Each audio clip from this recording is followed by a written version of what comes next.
Karin became CEO of Daimler Truck in October 2024, a period in which tariffs, shifting climate regulations, and intensifying global competition was reshaping the whole industry. This new reality demanded a different level of speed and agility that this large, proud, engineering-heavy company had not yet mastered. In this episode of CEO Moments of Truth, Karin and I explore how does a CEO fundamentally transform the culture of a large organization? And how do you mobilize more than 100,000 people to move with greater urgency?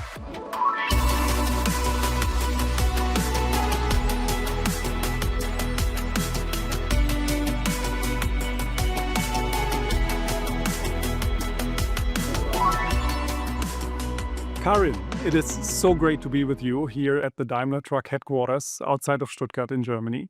You joined Daimler Truck in 2021 to lead one of their divisions, Mercedes-Benz Truck. What was it like? Well, it was my first experience working in Germany. You know, Germans take conflicts a little bit more head on than what I was used to. So that was a bit tough in the beginning because in Sweden we're much more consensus. You know, we try to find good solutions without stepping on each other's toes. But I actually like now this style because it's very clear what people think and what they want. But that's something where we might get to that later, but where we needed to challenge some of the ways. And then also, of course, this very high focus on details, on engineering, on having a lot of information before you take a decision, which I think has made Daimler Truck successful for the last 100 years. But that was something I was not quite used to. So then you became the CEO of the group in October 2024. And very early on, you communicated a new strategy for the company. But right at the beginning, you also became quite vocal about culture and that culture needed to change. Yeah. Why? We spent really in the beginning all the focus on what's the new strategy and what do we want to do and what's the gap to the best ones in the industry and so on. And we made a really good strategy from my perspective. Actually, I started looking back on some older strategies and I realized that it was not like they were 100% the same, but they were like really overlapping for a big part. And that's when, like, I think both me and the whole board realized, you know, it's all about execution. So how do we make sure we create the culture where we now execute on this strategy? I think culture is what ultimately decides if we are successful or not. So many CEOs and other leaders tend to be very vocal and explicit about strategy and operational targets, but also choose to be relatively implicit when it comes to culture. So I would love to learn a bit more about what exactly you did to change culture, what was easy, and also what was hard.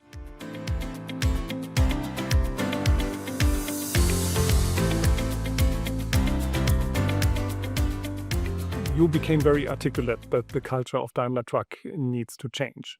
What exactly did you mean by that and what did you do? First of all, I think important to say it's not like 180 degrees from what we were doing because a lot of things were really good already.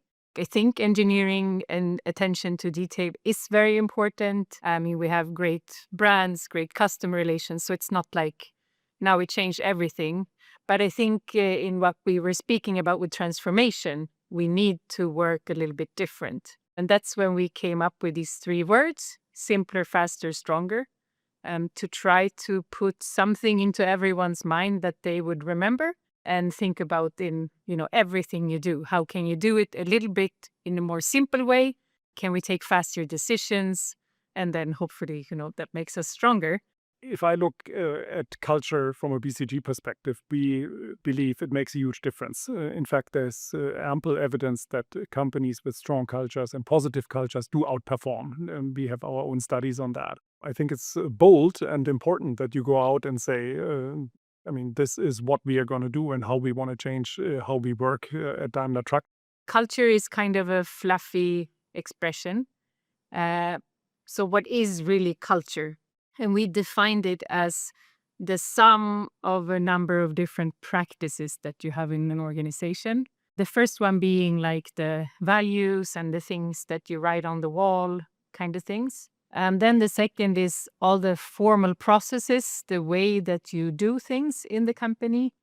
And the third one is all the processes that exist. They're not formal processes, but it's like things that are just the way people do things and have always done. So it's like in the walls somehow.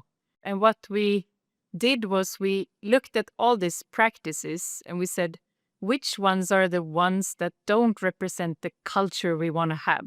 It's like every time I came to a meeting, there was a very, very long PowerPoint presentation. It was how it was done. And for 80% of the meetings, you don't need it because you just want to talk to someone and you want to solve something. So we created a practice around that. And then we have been rolling out these practices in waves. So it's like 3-4 practices every 1-2 months because we also don't want to overwhelm. And then we push hard to implement all across the organization. So I think it's like a very concrete way of addressing and driving culture change. I love the PowerPoint example. It might surprise you from the CEO of a consulting company. We also try to minimize the use and the dependency on it. I'm pushing hard on that front. So you had been with the company for a number of years at that point in time, but still you now needed to somehow bring more than 100,000 employees along and excite them about simpler, faster, stronger. How did that work, and did you encounter any resistance? Well, I think in any change, there is people who jump on it, and then there is people who don't like it. Sometimes I say it's like, when you put a bag of popcorn into the microwave and you turn it on, nothing happens, and then a few start popping. And then after a while, like, it starts popping more and more, like pop, pop, pop, pop, pop, pop, pop, pop, pop. But then you can keep the microwave on like 10 minutes, and there's always going to be some kernels that don't pop. So I think we're like getting to the level where it starts popping a bit more in this process. And I think that's actually one of the topics, is to be persistent. Because it's not a campaign and now we do everything simpler, faster, stronger. People liked it, so a lot of teams like took that. I remember like 2 days after we launched it, I was in Dubai and they already had it on the wall and they're like, this is amazing, we love it. But then of course it takes a while to bring it into reality of how we work. So as you made culture a priority, what was hard? I think first of all, with simpler, faster, stronger, there is always the room for misinterpretation. So faster could be misinterpreted and was maybe what by some people it's 80% good enough, but not delivering things with poor quality. So this has been a debate, especially here in the German part of the organization. I would also say definitely to make it through the levels of the organization and really make it stick with people is a challenge. And then maybe one more. There is a tendency to always wait what's coming from the top. But like, I don't know all the things that we can improve in the organization. It has to come, from each person. And there, I think we still have some ways to go. It has to start with you and your team, but it also needs to motivate people in the broader organization to do things differently. Now, the external environment basically confirmed that you were on the right path. And I think this whole philosophy, we need to be simpler and faster so we can be stronger, is paying dividends. How does this now support your overall strategic and operational set of aspirations that you have? I think in a good way, because exactly the environment that we have now requires us to take decisions closest to where we have the issues. And that requires me as a leader, to step in where I can support, but also to step back where I know the organization is doing a good job, even if it's a critical situation. So if I give you one example, which obviously it has been a big topic for us as a company, is all the different tariff regulations. I try to know what's going on, to understand what needs to be escalated, but I don't need to know all the details of everything the team is working on. Because if I'm asking questions all the time and trying to be on top of everything, then obviously they don't have time to work because they have to give me information and have meetings with me. So I think that's like a good example of how you have to understand where you add value and where you let the organization work, and just delegate.